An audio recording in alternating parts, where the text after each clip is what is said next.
തിരഞ്ഞെടുപ്പ് കമ്മീഷനെ അഭിനന്ദിച്ച് NCERT 9ാം class പാഠപുസ്തകത്തിലാണ് കമ്മീഷനെ അഭിനന്ദിക്കുന്ന പാഠഭാഗമുള്ളത്. തിരഞ്ഞെടുപ്പ് നിഷ്പക്ഷമായി നടപ്പാക്കിയതിന് അഭിനന്ദനമെന്നും പാഠപുസ്തകത്തിൽ ഉണ്ട്.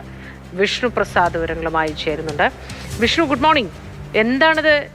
ഈ NCERT പാഠപുസ്തകത്തിലൊക്കെ ഇത്തരത്തിൽ തിരഞ്ഞെടുപ്പ് നന്നായി നടപ്പാക്കിയതിന് അഭിനന്ദനമൊക്കെ ഉൾപ്പെടുത്തുക എന്ന് പറഞ്ഞാൽ കുട്ടികളെ മാർഗനിർദ്ദേശം നൽകി നല്ല തലമുറയായി വാർത്തെടുക്കാൻ ഇത്തരം കണ്ടന്റുകളാണോ ഉപയോഗിക്കേണ്ടത്?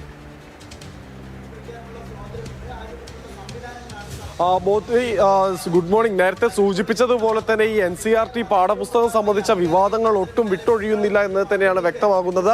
ആദ്യം ജുഡീഷ്യറിയെ പരിഹസിച്ചുകൊണ്ട് അല്ലെങ്കിൽ ജുഡീഷ്യറിക്കെതിരെ സംസാരിച്ചുകൊണ്ടായിരുന്നു അത് ആ പാഠപുസ്തകം ഏറെ വിവാദമായത്. അതിനുശേഷം പാഠപുസ്തകം പുതുക്കി ഇറക്കിയത് മുതൽ തന്നെ അതിലെ ഓരോ കണ്ടന്റും വലിയ ചർച്ചാ വിഷയമാകുന്നതും നമ്മൾ കാണുകയുണ്ടായി. ഇപ്പോൾ ഏറ്റവും ഒടുവിൽ പുറത്തു വന്നിട്ടുള്ളത് തെരഞ്ഞെടുപ്പ് കമ്മീഷന്റെ പ്രവർത്തനങ്ങളെ പ്രകീർത്തിച്ചുകൊണ്ടുള്ള ഒരു പാഠഭാഗമാണ്. ഇന്ത്യയിലെ ജനാധിപത്യവും തെരഞ്ഞെടുപ്പും എന്ന വിഷയത്തിൽ അല്ലെങ്കിൽ ആ ടോപ്പിക്കിന് കീഴിലുള്ള പാഠഭാഗത്താണ് തെരഞ്ഞെടുപ്പ് കമ്മീഷന്റെ പ്രവർത്തനങ്ങളെ അഭിനന്ദിച്ചുകൊണ്ട് ഈ പാഠഭാഗം പുറത്തിറക്കിയിരിക്കുന്നത്. ഇന്ത്യയിലുടനീളം 98 കോടിയിലേറെ ആളുകൾക്ക് സമ്മതിദാന അവകാശം അത് ഉറപ്പുവരുത്തിയത് തെരഞ്ഞെടുപ്പ് കമ്മീഷന്റെ ഇടപെടലാണ് എന്നും ഇത് വിട്ടുവീഴ്ചയില്ലാതെ അല്ലെങ്കിൽ പക്ഷപാതമില്ലാതെ രാജ്യത്ത് തെരഞ്ഞെടുപ്പ് നടത്തിയതിൽ തെരഞ്ഞെടുപ്പ് കമ്മീഷനെ അഭിനന്ദിക്കുന്നു എന്നും ആ പാഠഭാഗത്ത് പറയുന്നുണ്ട്. കൂടാതെ ഈ തെരഞ്ഞെടുപ്പ് കമ്മീഷന്റെ പ്രവർത്തനങ്ങൾ കേവലം തെരഞ്ഞെടുപ്പ് നടത്തുകയല്ല എന്നുള്ള ഉൾപ്പെടെയുള്ള വിശദീകരണങ്ങളും അതിനൊപ്പം തന്നെ നൽകുന്നുണ്ട്. വിദ്യാർത്ഥികൾക്ക് തെരഞ്ഞെടുപ്പ് കമ്മീഷനെ കൂടുതൽ അടുത്തറിയുന്നതിന് കൂടി വേണ്ടിയാണ് ഇത്തരത്തിലൊരു പാഠഭാഗം ഉൾപ്പെടുത്തിയത് എന്നാണ് ഇപ്പോൾ NCERT എന്തായാലും പറയുന്നത്.